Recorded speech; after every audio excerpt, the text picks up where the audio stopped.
The noise is the point.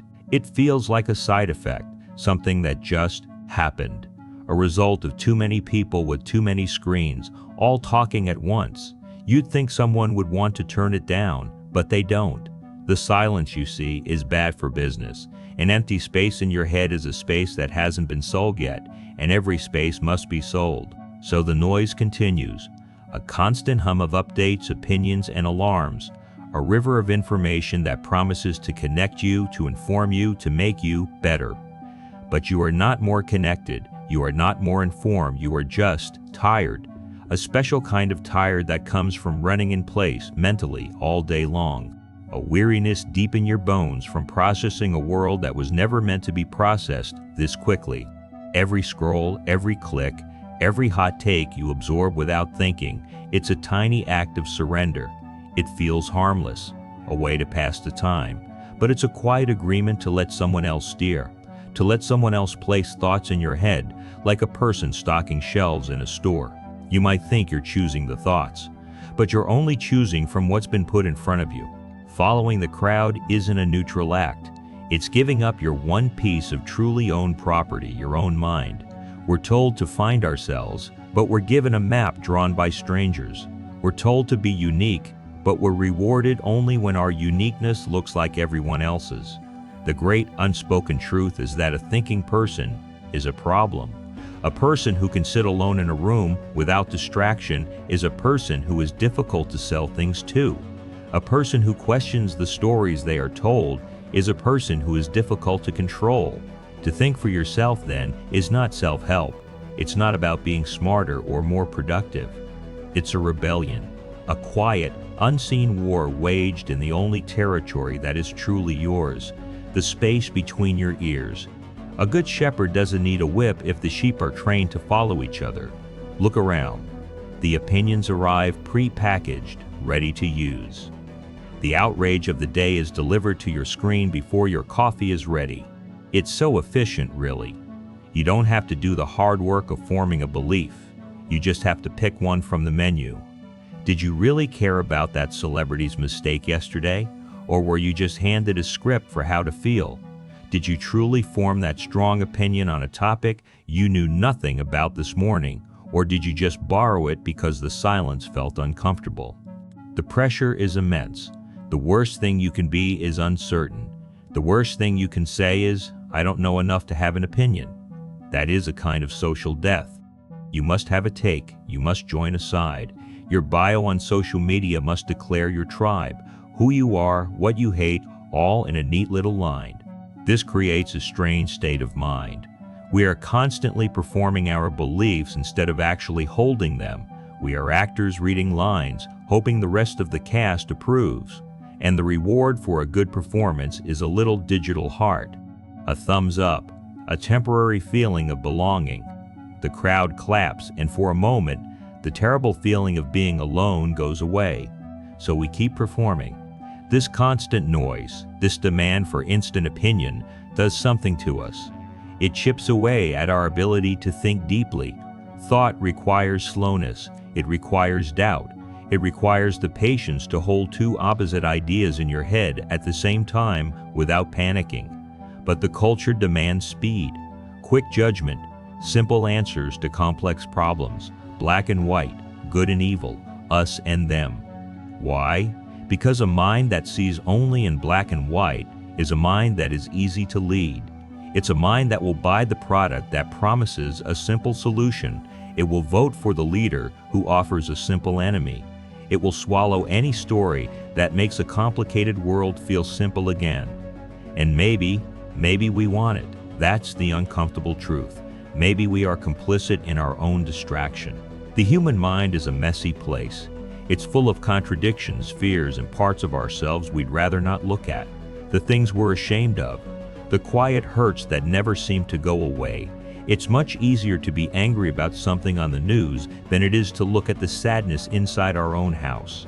It's easier to judge a stranger online than it is to forgive ourselves. The noise is a wonderful anesthetic. It numbs the pain of being human. A doctor of the soul, Gabor Mate, might say that all addictions are attempts to soothe a deeper pain. Our addiction to distraction, to the endless scroll is no different. We are running from the silence. We are running from the quiet, difficult work of knowing ourselves. Because in that silence, we might have to face the things we've been avoiding. We might have to feel the emptiness we've been trying so hard to fill with noise. The system isn't just outside of us. It's not some shadowy group of powerful people in a dark room. It's inside us too. It's that voice that tells you to pick up your phone when you have a moment of peace. It's that anxiety that tells you to check what everyone else is saying before you decide what you think. It's a machine we are all helping to build every day with every mindless click. We are the sheep, and we are also the shepherd. So what do? You can't fight an algorithm. You can't argue with a mob. You can't punch the noise. The rebellion, it turns out, is much quieter than that. It doesn't start with a shout. It starts with a simple private act, an act that looks like nothing at all. It starts the moment you decide to be bored. It begins when you choose to put the phone down, turn the screen off, and just sit there in the uncomfortable silence. You decide that your own thoughts, messy and uncertain as they are more important than the prepackaged thoughts of others. This is the flip, the moment of true revolution. It's not about finding a better set of opinions to follow. It's about building the ability to form your own, to build an authority inside yourself that is stronger than the authority of the crowd. This isn't easy. It's a lonely path, but it's the only path that leads back to you. The first step is the hardest. You must reclaim silence. Let yourself be bored. It will feel like an itch at first, a kind of panic. Your hand will reach for the phone. Your mind will hunt for a distraction, any distraction. Let it notice the impulse, and then gently refuse it. Sit in a chair and just look out the window for 10 minutes. Take a walk without music or a podcast. Just walk. At first, your mind will scream with borrowed thoughts, fragments of songs, and worries about the future. But if you stay in the silence long enough, something else begins to happen. A new voice emerges, a quieter one, your own. Boredom is the soil in which new ideas grow. Creativity is not born from a flood of information, but from the quiet space between the thoughts. Next, you must simplify. Your mind is like a room. If the room is filled with clutter, you can't think, you can't move, you can't find anything important. The modern world wants to fill your room with junk. 1,000 notifications, 100 small tasks, an endless list of things you should care about. You have to become a ruthless gatekeeper. Decide what truly matters to you. 2 or 3 things. Maybe it's your family, your work, your health. Let everything else be noise. Unfollow the accounts that just make you angry or anxious. Turn off the notifications. Realize that you do not need to have an opinion on everything. It is not your job to fix the entire world. It is your job to build a sane, clear space within your own mind. This isn't selfish. A person with a clear mind can do more good in the world than a person with a mind full of anxious clutter. Then you must read deeply, not articles, not posts, not headlines, books, old books especially. Read things written by people who are long dead. Why? Because they lived outside of our noisy, frantic bubble.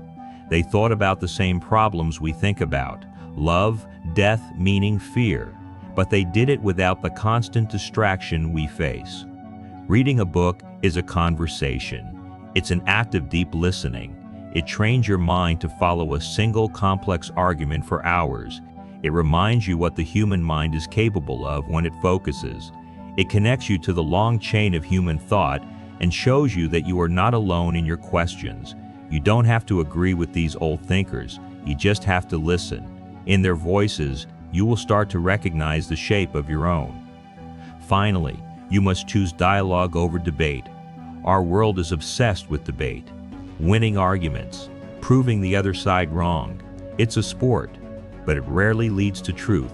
It just hardens our existing beliefs. Dialogue is different. Dialogue is not about winning. It's about understanding.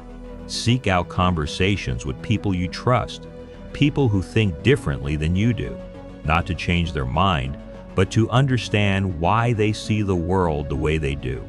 Listen, ask questions, be willing to be wrong. This is incredibly difficult. It requires you to set your ego aside, but it is the only way to grow. A mind that is only fed agreement becomes weak and brittle. A mind that is challenged by respectful disagreement becomes strong and flexible. Avoid the echo chamber. Seek out the workshop where ideas can be tested, taken apart, and made stronger. You can continue on as you are. It's easier, comfortable even. Your thoughts will be provided for you. Your emotions will be suggested. Your outrage will be scheduled. You will float along, a passenger in your own life, scrolling through a world designed by others. There is no shame in it. It is what most people will do. It is the path of least resistance. On that path, you will always feel a little bit hollow, a quiet, nagging sense that something is missing. You will buy things you don't need to fill a void that has no physical shape. You will get angry at strangers online to release a frustration whose source you can't name. And one day, you might wake up when you are old and realize you lived a life that was not entirely your own. You lived a copy of a copy, or you can choose the other path, the quiet path. It will be lonely at times. The crowd will not understand you. When you choose not to participate in the outrage of the day, they will see it as weakness, not strength. When you choose silence, they will see it as strange. They may even resent you for leaving the warm, noisy comfort of the herd. But on this path, you will build something unshakable, an inner authority, a sense of self that does not depend on the approval of others. Your mind will become a quiet, orderly place, a place of strength. You will still feel pain and fear and sadness, but it will be your pain, your fear, your sadness, not the manufactured emotions of the crowd. And in feeling your own life fully and without distraction, you will finally begin to feel free.